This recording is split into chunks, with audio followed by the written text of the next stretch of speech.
You know where you are. It's Bills by the Numbers, where we let the stats tell you where the Bills are at. We're presented by FanDuel. Make every moment more. Coming your way, are the Bills the best fourth down team in football?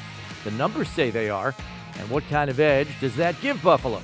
Steve is quizzed on Bills' all-time midseason leaders, and we'll have our one burning question. You're darn right we're going for it.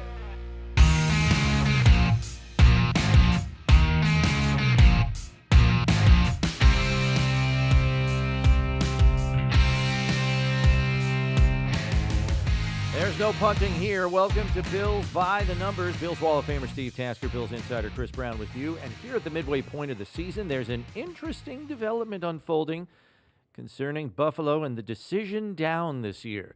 Through 8 games played, the Bills are the best team in the league on fourth down on both sides of the ball. And that's what we examine more closely in these 3 things. Thing 1, Steve, tied for first in fourth down conversion rate, as they are a perfect 8 for 8 on the season for a perfect conversion percentage. Granted, that's not a huge number of attempts, but fourth down is different. It's usually 3 yards or less. Your offense is trying to convert, and they've made good on all of them. How impressive has this team been so far in sustaining their own possession? It is impressive, no question. And you think that somewhere along the line somebody's going to slip and fall, or a defender's going to slip through or do something unexpected. But the Bills have been, the fact that they've been perfect is a testament not only to the offensive coordinator, the players, Josh, also being judicious. There have been a couple of times when the coaching staff got a little criticized for not going for it on a 4th and 2.5 or at 4th and 3 or whatever in games. But when they have gone for it, they've made the most of it. You always, when you miss on a fourth down, you always feel like you went for it one too many times, right? So they have gone for it the right amount. I mean, they're getting all of these, and they're all difference maker because they give one of the best quarterbacks in the league and an offense that's growing more reps. It's averaged out to 1 per game, so it's not like they're doing it a ton, to your point. So they've been judicious with it. I think the calls have been good. They have not been all the same, like just sneak Josh over the left side or whatever. They've mixed in some other plays on that down. And, we had Ty Johnson in studio here for our daily show, One Bills Live, and we were asking him about it, and he said, look, we trust Josh, too. Yeah. I think that goes a long way also. Like, we're going to get this. There's like a built-in confidence level, like, we're going to get this and just keep the drive going. So I think that counts for something, too. Sure. Thing number 2, Washington, the only other team in the league that is perfect on fourth down conversions on offense. They've gone 9 for 9 this season. As perfect as the Bills' offense has been on fourth down conversions, the defense has arguably been even more impressive. They've faced 18 fourth down situations from opponents going for it, and they've forced a turnover on downs with stops 12 times. That means 2/3 of the time this season, they forced a turnover on downs and gotten the ball back for their offense. How impressed are you by their effectiveness? I am much more impressed by the defensive stat than I am the offensive stat. That's hard to do. Yeah. And those are crushers for your opponent, particularly in a game where, for most of the time, the Bills have been leading or right in these games. And they're important downs, obviously. And to have your defense jump up like that, particularly given the injuries that they've had to deal with, the uncertainty about new faces, a new play caller, new coordinator, I think that's one of the most impressive stats about the entire season for this team.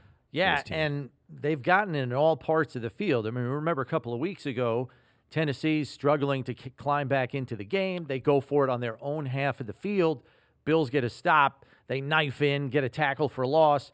Offense goes down and score and makes it even a more out-of-reach game. Right. And then week 8 against Seattle, they get a stop on their goal line, and the offense goes 96 yards the other way and puts points on the board. It's been instrumental and has clearly put a charge in the offense when they come out on the field. They're juiced from watching their defense get a stop like that.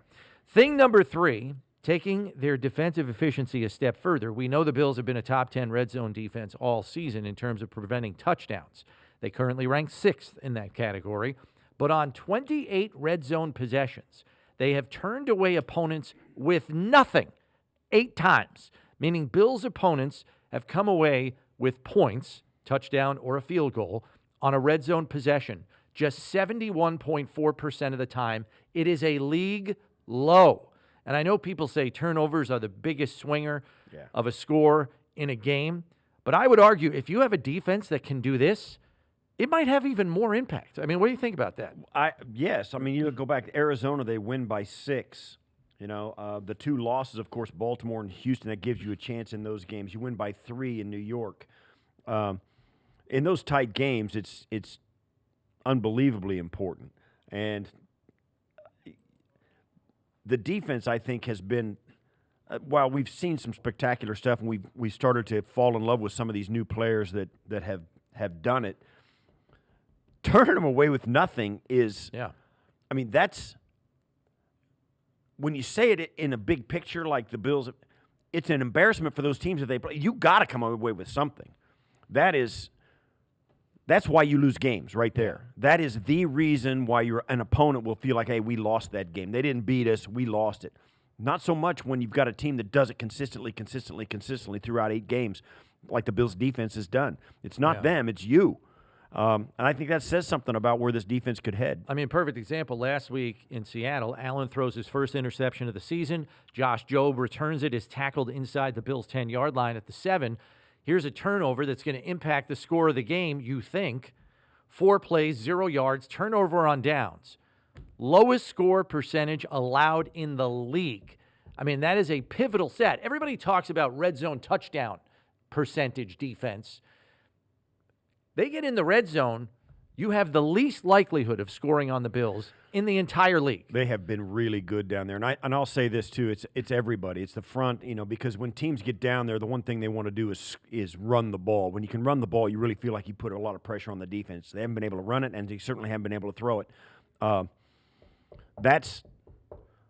It's impressive. It really is. And in those, and I'm not really. And it's a stat you can hang your hat on now. They played half a season. That's right. I was going to say, it's not really I'm not really a stat guy, but that's a stat that's impressive. Yeah. And when you project it over 8 games, it's like, man, that's not just one guy slipping and falling on a quarterback sneak like Josh did in Tennessee years ago. It's not just a drop pass in the end zone to lose the game. It's way more than that. Mm-hmm. It's consistently being better than the other team when you're down in the money downs and in the money area of the field. And they've done it consistently for 8 games, half the season. One might be asking us, all right, guys, does any of this 4th down magic of the Bills help them anywhere else? And the answer would be yes, provided you're doing what you're supposed to do on 3rd down. Obviously, it helps in the time of possession battle because you're either extending your own possession or ending your opponent's. But for a true time of possession advantage to emerge, you have to convert on 3rd down too. Buffalo's 2 largest advantages in time of possession this season, in which they had at least 1 4th down conversion and at least 1 4th down stop, not coincidentally, came in games in which they had their highest rate of 3rd down conversions. Week 3 against Jacksonville, when they went 6 for 11, they had a 31-minute, 40-second time of possession. And last week at Seattle, they went 8 for 15 on 3rd down, time of possession over 38 minutes. Yeah, that 38 minutes, that time of possession is a little skewed too because they were wasting the game away at the end. They didn't convert their last 3 3rd downs because they were like kneeling down. Yeah, but the point here is this efficiency on 4th down is another way for Buffalo to exert their control of a game, right? That's right. They're not in control of the game when you've got the ball, particularly with this offense. When you're scoring points, when you're on schedule, that hamstrings their ability to control the game. 38 minutes of time of possession this last week that's a problem. Yeah, you're choking out the game. That's a problem. Yeah, they just run out of opportunities to even get back in the game, let alone come back and win it. Yeah. And look, 3rd down is still something that the Bills have to get a more consistent handle on. I mean, after leading the league the last 2 years in 3rd down conversion rate of around 50%, they're still working to make that better, so that's got to get fixed. But this 4th down prowess is kind of helping mitigate some of the shortcomings on third down. That's right. I mean, you can throw 8 more conversions on top of the third down conversion because they're 8 for 8 on fourth down. But I think it's one of the things that it's hard to anticipate because there's so many moving parts. But at the beginning of the season, we should have known that the third down conversion, which they've been so good at the last couple of years, would probably take a hit with new players, different skill sets, finding out what they can do well and what they can't do well, because they grew into that third down prowess over the last 2 years where they were leading the league in third down conversion. They grew into that. Yeah, and the previous league group. In the previous couple of years, they kind of grew to that familiarity. This crew, while it's growing, still has a ways to go to get to where, like, hey, this 3rd and 3, we got it. Let's go. Yeah. Because that group in years past has been exactly that. Yes, exactly. Good discussion there. We pivot now to the numbers game where Steve will be quizzed on all-time Bills midseason leaders. Let's do it. There we go.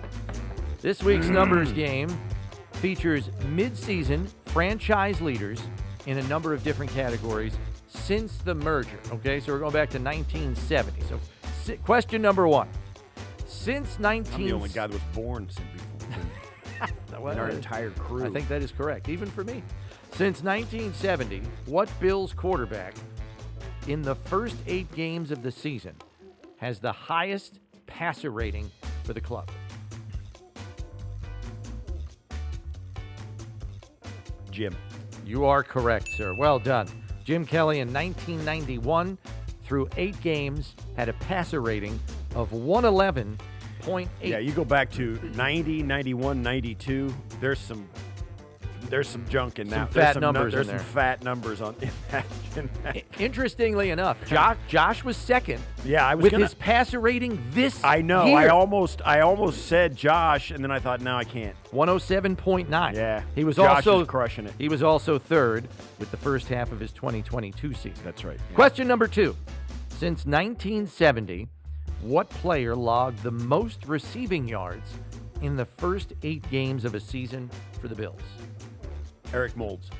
Steve, you are 2 for 2. Hot out of the chute. Let's go. 790 yards for Eric Moulds in 8 games in 2002. Let me tell you something. Unfortunately, that guy will never be recognized for the unbelievable talent he was. Dominant player. He was an absolute monster. Just a monster. Yeah, Moulds had a career-high 100 receptions that season for 1,292 yards and a career-best 10 touchdowns that year. Second was Stephon Diggs in his 2022 season with 764 yards. Question number 3.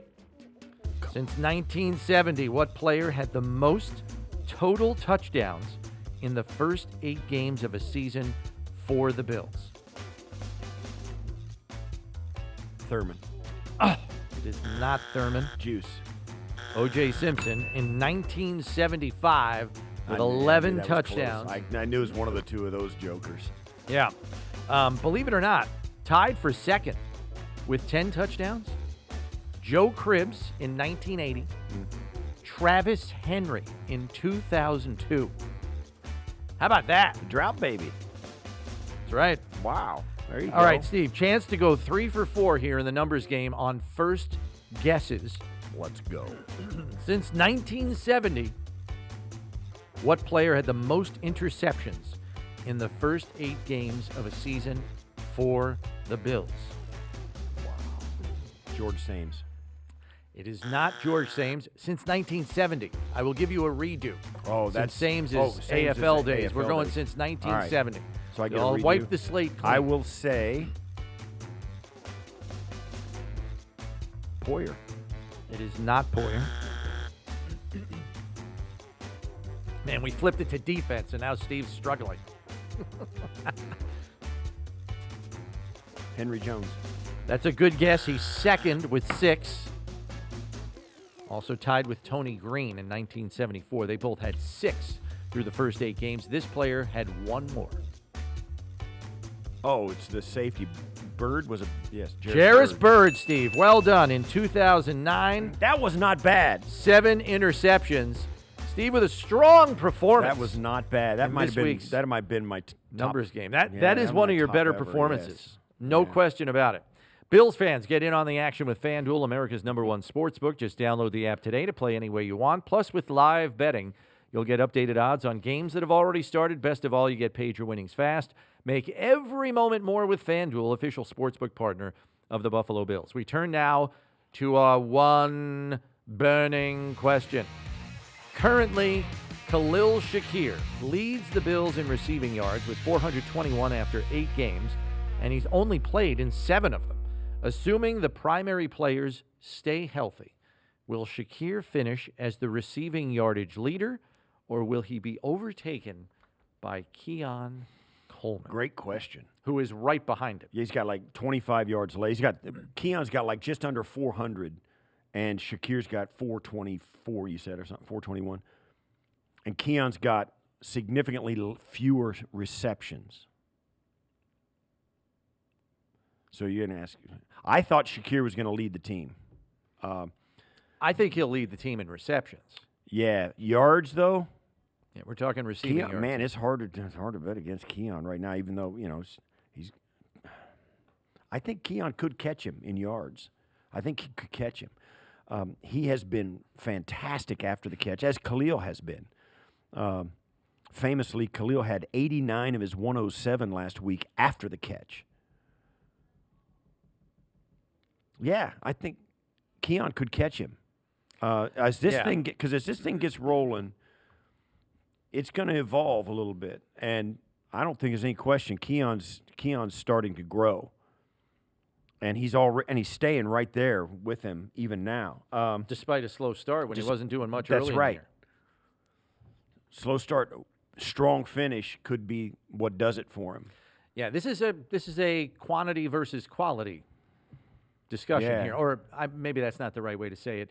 Volume versus big plays, and I mean, Shakir is going to get his every week as long as he stays healthy and in the lineup. But Keon, in one play, could just roll up 80 yards. And here's the thing, too. On one play. And Josh is still, as we saw last week, Josh is still learning how to maximize Keon. He tried it once on the left and didn't work, so he went to the right and tried it, threw a little higher as Keon told him to, and presto changeo, you got a touchdown. So you keep doing that, and Josh's going to say, that's fine, Coach. I'm not going to do any of that. I'm going to throw it to Keon. Yeah. That kind of stuff. That could happen. Now, they got to play well, and they got to continue to grow, and Keon continues to have to prove it to Josh and the coaches. But if he does that, there's no doubt. I mean, the guys, just think, and I said this to Dan Orlovsky when we had him on in the regular show. I said, Dan, what if Keon turns out to be the guy he looked like he was going to be, like he looked like he was on Sunday against the Seahawks? What if he's that guy all the time? I mean, he's blocking guys into the cooler bench, into the bench. And he's knocking guys on the ground, and you're walking past him. And he's out jumping 6'4" corners. He's out corners. So if he's that guy, I vote for him. Yeah, I think Shakir finishes with the receptions title for the Bills. No question. I think Keon could finish with receiving yards, though. Yeah, he might.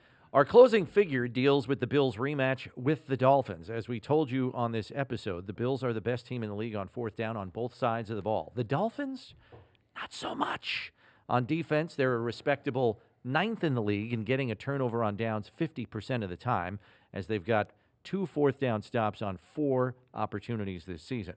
On offense, however, Miami is the worst fourth down team in football. They have converted just 2 of 15 opportunities this season for an astounding conversion rate of 13.3%. Not even the Jets are as bad as the Dolphins on fourth down, though they are right behind them, with a 20% success rate on fourth down, having gone 1 for 5 through 8 games. That's what the AFC East has been reduced to. They're not even they're bad, but they're not even as bad as the Jets. Sorry, I can't resist. We're dumping on the dumpster fire that is the rest of the division. We are absolutely throwing a match on gasoline right there. Man, oh man. That'll do it for this edition. Kind of delicious, though. Yeah, it's fun. Be sure to Rub it on my subscribe on your face. podcast platform of choice so you know when our next episode is out, because when you need to know about the Bills, you need to check Bills by the Numbers. For Steve Tasker, I'm Chris Brown. Thanks for listening. We'll catch you next week, everybody.